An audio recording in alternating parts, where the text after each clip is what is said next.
Let me see this one.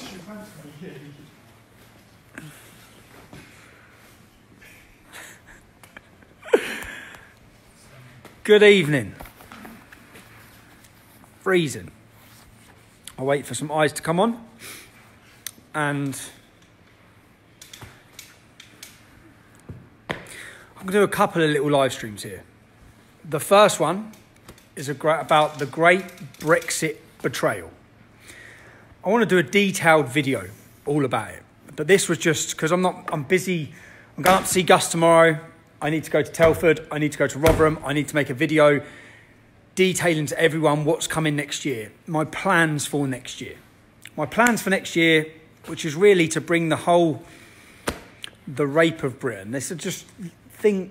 Yeah, I'm going to do a detailed video about all of these. But a date I wanted to get out to all of you. I'm just catching up. I had a week last week where, without sounding like I'm feeling sorry for myself, I had a terrible week, man. I had my little boy, he's 9 years old, coming home, who had been threatened to be violently, not even beaten up, but violently hurt by some 12-year-old boys because of my politics. Also, then my daughter was targeted by the same groups of boys.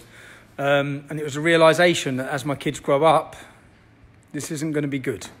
Anyway, so last week, I'd done nothing really last week, apart from try and sort out my own problems. I had to be there every minute. My kids were coming home scared each day. So then they were approached somewhere else. So I had a week of trying to get my own house in order at home and make sure that my kids are okay and make sure that... And today I've waited and they've come home from school fine and they're okay. And I spent a week, I went to see three different sets of parents of the children who had threatened to hurt my kids, who are 3 years older. It's like, you're 12, mate. It's a 9-year-old kid. What are you doing? But anyway, I sorted it out. I met their parents. Nice parents, one lovely lady, she was from Uganda, beautiful woman, living a hard life. But yeah, anyway, so they were my own problems. That's not what I'm actually here to talk about. But I was quiet last week, and I done one little video from here. This is my mate's shop. I done one little video from here, and I saw people, I uploaded a video, I saw people moaning. And I was just thinking, the first video you put up this week, I thought, for the last week, I've had my own problems at home that are a direct knock-on from my politics are now affecting my kids, and they're fit and they're scared. So I was trying to sort that out. But there's 10,000 now watching this. So, on the 1st of December, just under 2 weeks' time, we need to march. We need to march against Theresa May. We need to march against the establishment. This is the biggest betrayal of a democratic vote this country's ever seen. And more details will be coming out. And actually, more details will be coming out. And I'll just see in the comments, because people are still talking about the situation with my kids. The parents were great that I went and saw. The parents were great. And it's all sorted now. And I said, so rather than going up to my children asking them questions, if you want to ask me any questions, I'm free to chat. Come and ask me your questions. You know what I mean? Don't be approaching my children. Ask my children if they're racist when they're kids. So, but anyway, yeah. So that's why I was quiet last week, and I was in complete meltdown, to be honest, because I didn't know what to do. But that's my first point of my video here. My first point of my video is the great betrayal. 1st of December. Make your plans. I'm only starting now from tomorrow. I know that Jared Batten has agreed to be involved. In fact, I'm only just putting this into place. I've watched what's gone on, and because I was away, I was away from everything. If you've been trying to contact me, including my solicitors, everybody, I'm sorry. I haven't answered my phone for probably 8-9 days, whilst I've just been sorting my own family problems out. So I'm back on it now, and as of tomorrow, I'm travelling the country again. Now that I know my kids are all right, I'm back out. So we will. There's other points that need clarifying as well. And seeing as I've got 10,000 people watching this, I think I should clarify them to a large audience.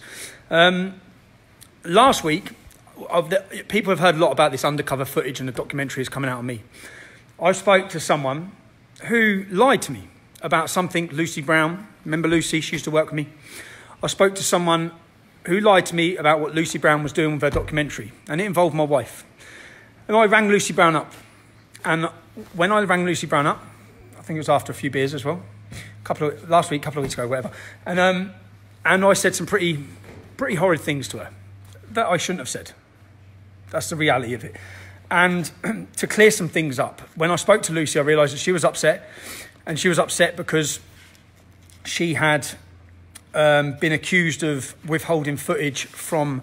This was to do with Tracy Blackwell, the Three Boys documentary. And what I wasn't aware of was... And I only after hanging up the phone with Lucy, I started looking. Whilst I was in prison, Tracy spoke at a demonstration. Now, there was a complete... In fact, it wasn't a crosswise. I spoke to Tracy earlier. At that time, I'm going to go back again even further now to the Ali Dawah situation, which I promised myself I'd never talk about. The only reason why I'm talking about it is because, again, I saw messages this week of people planning to target Lucy Brown when she's out and about. It's not snitches get stitches, because that's the whole point that's wrong with this, is because Lucy didn't really... Look, people planning to target Lucy is not right at all, and I don't take any satisfaction from that, and I absolutely do not want that. Because from starters, Lucy never withheld any footage for Tracy Blackwell's documentary. At the time of doing Tracy Blackwell, the Three Boys documentary, I had huge problems. It was just after Day for Freedom. I generally didn't know who I could trust. I was being told that half the footage that we had was lost. And at the time, when I spoke to Tracy, I may not have believed it was lost. I may have believed it was all... But now, in hindsight, as we've gone further on, Caden's suitcase did get lost with footage on it. It ended up coming back to Gatwick. But at that moment, at that time, I did say to Tracy that my team, I can't trust my team. This is what's gone on. And I did blame Lucy at that time. And generally, as the months went on afterwards, it wasn't Lucy. Lucy didn't withhold any footage. Yeah? So she withheld no footage. With regards to threatening my wife when I was in prison, she was ringing up. She was shouting at my wife, according to my wife. She was ringing up, but she was angry because there was a hotel bill that had been put in her name, which was sorted the minute I got out of prison. But I read a lot of things, because when I read the statement about Lucy ringing my wife, it read like Lucy had something to do with threats of acid attacks against my family, which is, again, complete lies.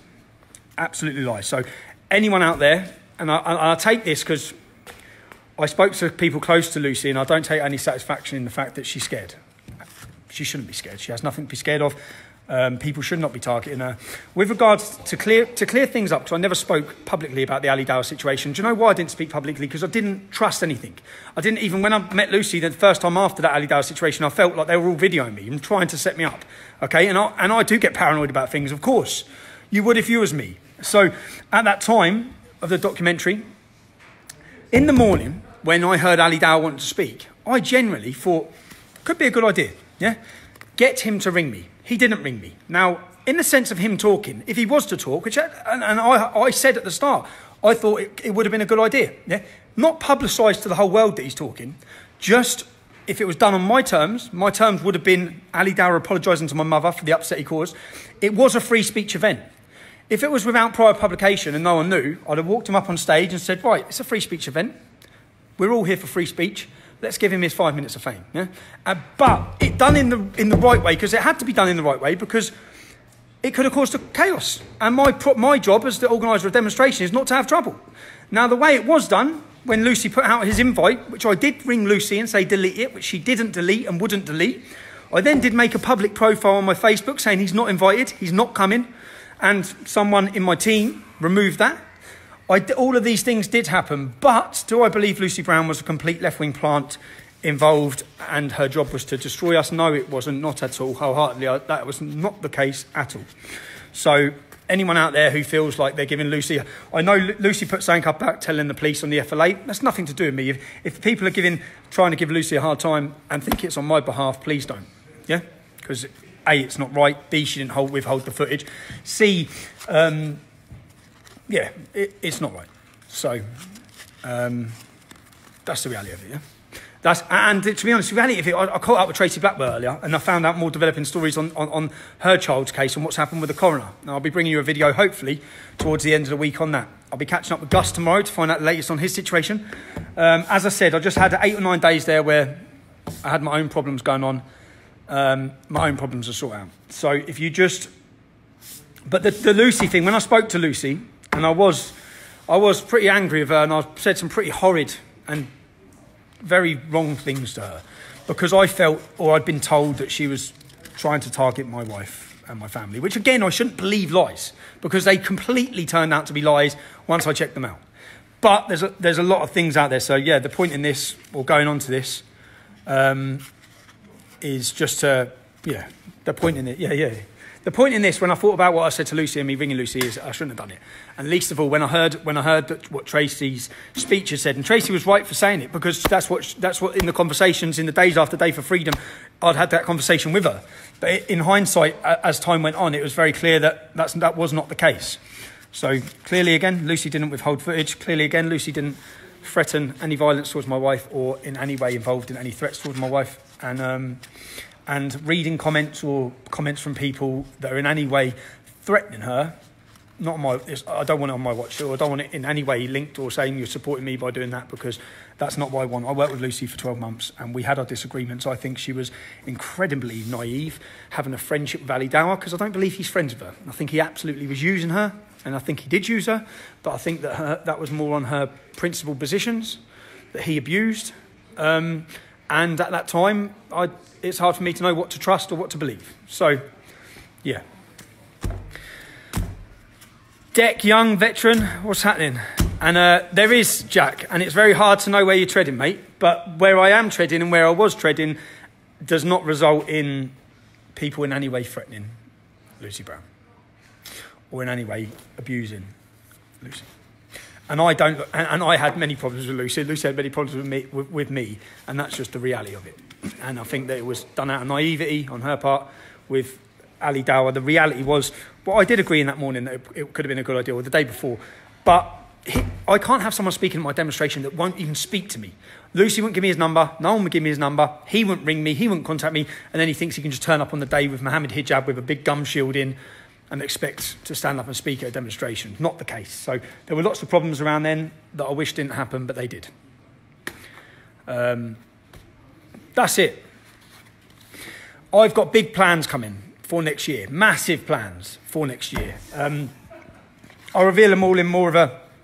This was just a quick live stream I was whacking on. That's it. I'll come back in a minute with another live stream. Yeah, but that was I just wanted to clear up the great betrayal, the great Brexit betrayal, 1st of December. Start making your plans. I've checked today for a PA system, for a stage, for an event. Do you know what it was? After standing outside the Old Bailey anyway on that event, it was amazing. The feeling was amazing. This is the biggest political betrayal our country's ever seen. Are you going to sit back and ignore it? If you voted to leave the European Union, we're not leaving the European Union. They're still dictating to us on our laws, on everything. I want to make a more detailed video about everything, but join us on the 1st of December. The full details will be coming out on a website.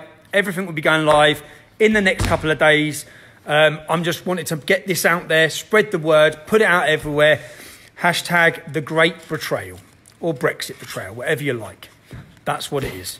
And yeah, just because we're paranoid doesn't mean they're not out to get us. Jesus, you wouldn't even believe some of the other stories. I'll leave them for my book. But the march, we're going to be marching. We will be marching on the 1st of December. Make your plans, yeah? Make your plans. See you in London.